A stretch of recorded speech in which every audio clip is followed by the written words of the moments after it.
actually Telecom now is converting from the pure telecom providers into a tech company with a lot of technologies, which each of them has its own security threats and techniques. And as a telecom providers now, and being in the telecom for more than 20 years, I can confirm that the last 5 or 6 years, we are witnessing a new type of attacks that will not exist before. So if we look at the telecom industry, we'll find all the attacker needs. You have a variety of technologies, you have a huge number of data, you have a lot of customers, and even you are a carrier for the critical infrastructure like the fintech, like the healthcare, like the other industries exist there. So as a potentiality, the potentiality exists. As a type of threats, the existence of the AI, unfortunately it has a bad side, which is the number of automated denial of services, phishing, and a lot of attacks that organize and make it easy for the attacker to start doing this. With having also the 5G now, we have 1.9 billion connected devices across the 5G now in 2023 across the world. You have a better speed, you have a lot of technology, so you have a larger landscape from security perspective. So as a telecom operator, you are facing on daily basis a new type of threats that's related to the industry and technologies we are providing now. Previously, we was talking about protecting the confidentiality by having encryption. And the encryption, as you know, is an algorithm that have keys, and the keys is an important part of it. And actually, the importance of information is related to the time of it. If you give an example now, if you want to take a decision, for example, starting announcing a war, it will not, the information will not be valid if the war already started here. So that's why the time of decrypting the keys is one of the challenges that we were relying on before. Now by having the quantum computing, which is give us a very huge number of processing and a very small tiny time needed to decrypt this kind of keys, this is magnifying the risk of having encryption valid. The quantum is associated with a risk known as store now, decrypt later, which is known as we can take the information, encrypt it, and we're doing the processing in the background, and then we can decrypt the code.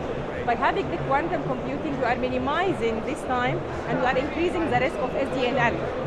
That's why the quantum now is a very big challenge that's already facing the public sector, the private sector, and need a lot of work and focus from both of them to start working on this challenge. I really passionate to the women in cybersecurity, and I encourage them totally to start intervening this sector, because actually it has a lot of, it needs a lot of innovation, which is existing with dealing with girls and women in cybersecurity.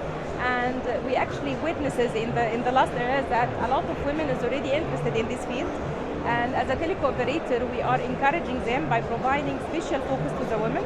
And actually, because I'm in the field for more than 20 years now, I can witness a change which is very optimistic about the number of women involved in the industry, especially in the cybersecurity. And I can see a very success stories around me associated with women in cybersecurity. Now we can have a lot of union now, women in cybersecurity over the globe, in Middle East and in Egypt. We have a lot of forums now who's taking care of them.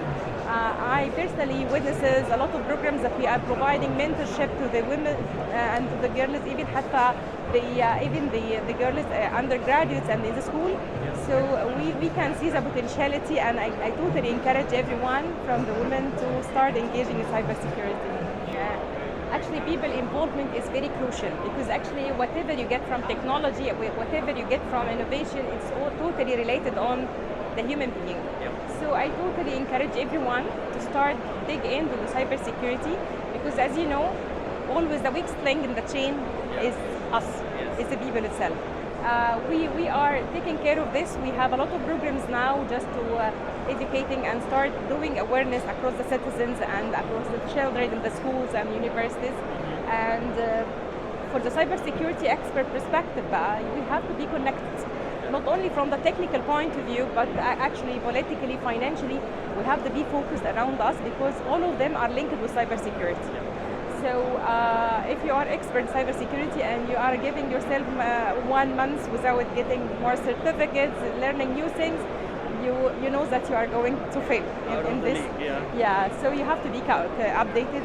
And actually, Gitex is one of the very good examples of having such kind of sharing knowledge and experience and expertise with subject matter experts from all the globe.